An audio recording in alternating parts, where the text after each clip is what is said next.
everybody. This is a Mental Health Monday video. The topic is going to be a little bit touchy. Before you even got to this part where I'm talking, I'm going to edit in a little trigger warning at the beginning of this video when I go through and do the editing process, because I'm going to be talking about some stuff that's going to get a little bit heavy. It might contain some things that might be a little triggering, some words, some stuff that I'm going to discuss. So I keep looking over here because I have this notebook prepared to talk about this topic. I wrote down some of my thoughts on it, so if you see me looking down, that's me just kind of looking at this notebook to make sure that I've covered everything. There's a lot I want to say about this, and I want to make sure that I articulate it very well. So this video might be a little lengthy, but I'm going to try my hardest to shed a little light on my opinion on this and hopefully open up, a discussion to this type of topic. I notice that happens a whole lot. So the video itself is going to be about entertainment media. I don't really know how to word that. When I say entertainment media, I mean TV, which includes everything from cartoons, anime,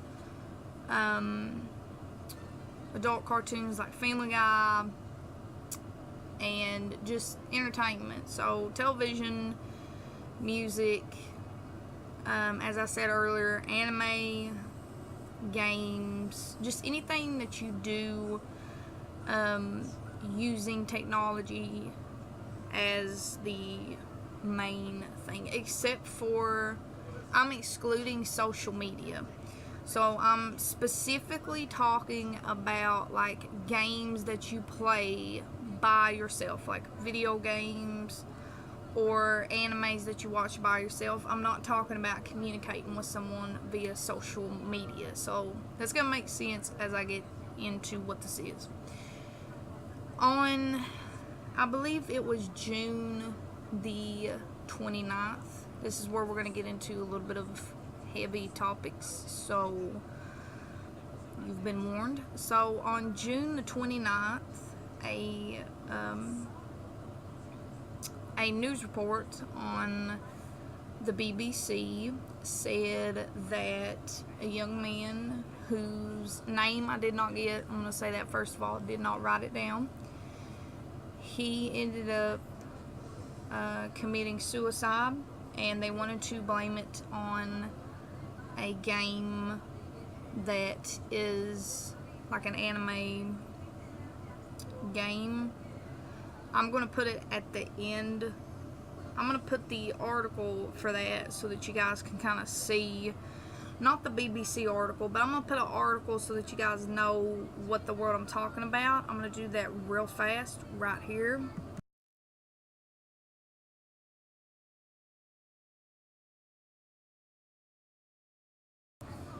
So, as you saw, the game, hopefully I'm going to pronounce it right. I'm going to try my hardest. See, I just want to make this super transparent. I've never played this game. I'm not a huge gamer, but I just kind of wanted to discuss my thoughts about this topic. So, anyway, the game is called Doki Doki Literature Club or Literacy Club, something like that. Like I said, I've never played it, so I don't know a whole lot about it. But from my understanding and from watching other people's videos about this particular game, the premise of it is that it is made in the style of like a cute anime type of thing. So it involves a bunch of like female characters that are clearly supposed to be in a literacy club, but it goes into a bit like darker kind of things. I think it might talk about suicide, it might talk about depression. I'm not for sure, like I said, what the premise is. I've never played the game, but on the BBC they released a video of this saying that It was on like their newscast for something. They were trying to say that this game caused this 15-year-old child to commit suicide. So I just wanted to talk about that. Like, can video games do that? That's the main question here. So for me personally, my opinion on it, it differs a little. Some people believe, yes, that like a game can influence somebody, but for me, I'm going to say this. You'd have to have some more like underlying mental health issues. I think you would have to have like depression yourself or suicidal thoughts yourself in order for a game to like influence you. Now, I'm going to say as a child, I watched stuff that like definitely wasn't made. I'm not trying to laugh, I'm just thinking of like how, like dumb it kind of was for me to watch some of these shows as a kid, but I just thought I was like the coolest person for watching them. I used to watch Family Guy, and I watched that even with, my parents telling me that it's not appropriate for me. I watched it anyway. I started watching it when I was 8 years old and stuff like that. If you know anything about Family Guy, they talk about a lot of topics. It's not super appropriate for kids to be hearing about, but again, I did it anyway. So for me personally, I don't feel like it had a super huge effect on my mental health with depression or anything like that. It didn't make me suicidal. It didn't really do anything like that. But once again, that's because like I was watching it not clouded with this thought of depression. So what I'm trying to say is that this 15-year-old child had some deeper seated feelings versus someone else who just plays a game for the sake of playing a game. I've seen plenty of enough like YouTubers sit down and play video games, and they might get emotional and they connect to the game. Like they may cry or they may like express some kind of emotion, but I don't think I've ever seen any of them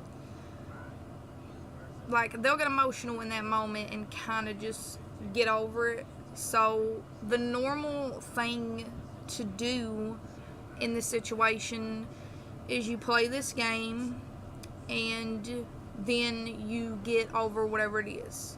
Or it's sort of like watching a sad movie. You get sad during the movie, but then once the movie's over, you get up and just go about your life. So you might like remember the movie or remember parts of it, but you may not get sad about it. So for example, in high school, I watched and read Tuesdays with Maury, and it got me emotional because of the like personal stuff I was going through with a grandparent of mine, and it made me kind of sad and things like that. And then when the movie was over, I was done, reading the book, I had to sort of move on and keep doing whatever it is that I had to do with my life. So I think with stuff like this where you have people saying that music and video games, those are the two things that I hear most people try to pinpoint, like violence, depression, and things like that on is the video game or the content, whatever it is itself. I don't think that a game by itself is toxic, but I think if you are dealing with something and you play a game, it might affect you in that way. So I guess what I'm trying to say is like the game, the content itself is not like toxic, but it's how we perceive it or how we take it. So I'm trying to make sure that I got everything. I actually held a I did a hold on one second, everybody, sorry. I did a poll, there we go, on Instagram. I did it twice, and I'll put the results of that at the end of this video so that you guys can see that and kind of process it. It kind of was understandably how I figured it would be, but another thing too, like, people will put, and like I said, this has been going on for years, people will put stuff, they take stuff sometimes a little bit too literally.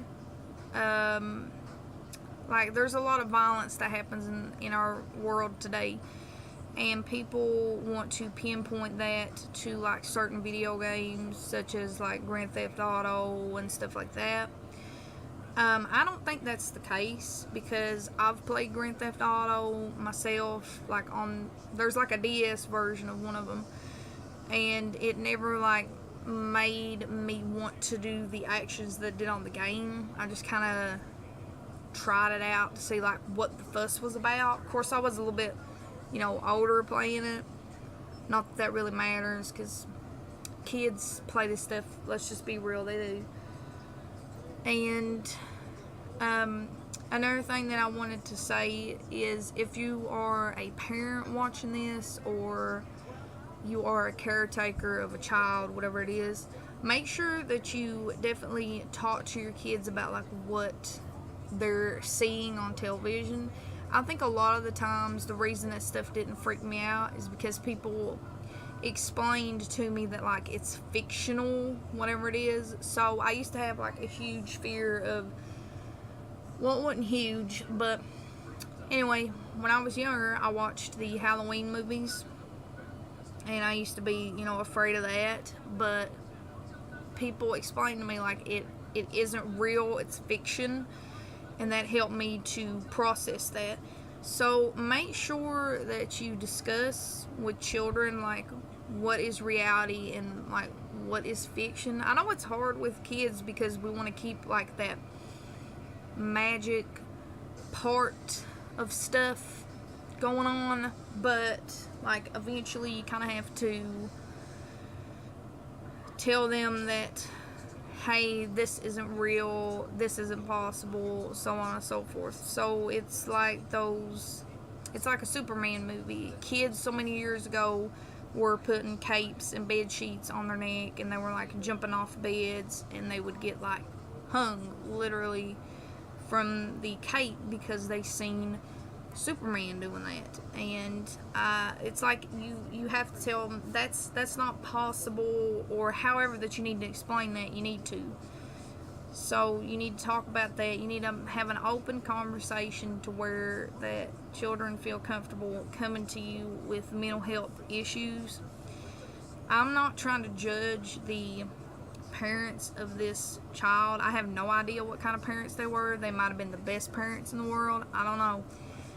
But when you're dealing with, especially a teenager, I know when I was a teenager that a lot of your like emotions get twisted up into stuff, and lots of drama and things.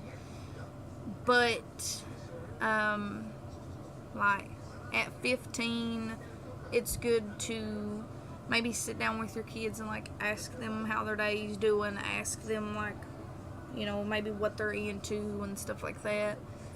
Just have an open conversation about it. I also want to say another thing. A lot of people think that anime is the issue in this particular situation, where this thing was modeled like to look like a kid's show. Well, I mentioned Family Guy earlier, so you wouldn't consider that a children's show. It's like an adult cartoon. Not all anime are targeted towards children. You can see most of the posters that I have hanging on my wall, most of them are, well, one of them I feel like could be targeted towards children, which is Naruto, but I feel like Inuyasha, which is that one, and Attack on Titan. Those two are a little bit, more whatever. So just because something kind of has the appeal of a cutesy show or whatever it is, it doesn't necessarily mean it's like appropriate for children to watch. Also, another thing I want to make abundantly clear: if you have a child that you feel like may not be able to comprehend reality from fiction, it might be good to sort of distance them a little bit from these types of things if you feel like it's going to affect them in such a manner. But as I said earlier, I don't want to offend the people, because this is just a sad topic. Somebody died and it's just really sad. I kind of just wanted to open up a conversation about this, sort of get all my thoughts out there. So my final thought to wrap all of this up, after I've said it a lot, is this: be involved in your kid's life if you're a parent. You don't have to helicopter them, but just ask them how their day's been. If you see that their mood is changing for some reason, or notice any sort of mental health issues kind of peeking their ugly head, make sure that you talk to your kids about that. Make sure that you tell them it's okay to not be happy all the time. It's okay to sometimes be sad. Just discuss feelings. That's the important thing. Or have someone there to, help you do that if you kind of struggle with that. Some people do.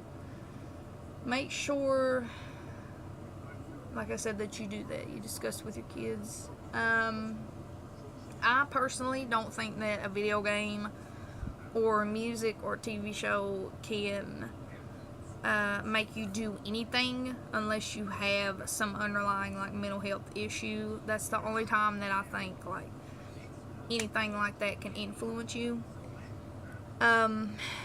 So that's my thoughts on it. The BBC was trying to place the blame on the game developer.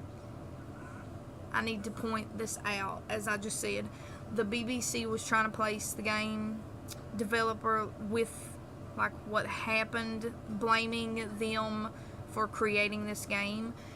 But prior to the actual game, you get a warning sign telling you that the content is not appropriate for kids or for people with issues. So I'm also going to put that at the end of this. I found somebody, they screenshotted it, so I'm just going to stick that at the end of this video so that you can see that. I'm going to make sure to put any evidence of anything else.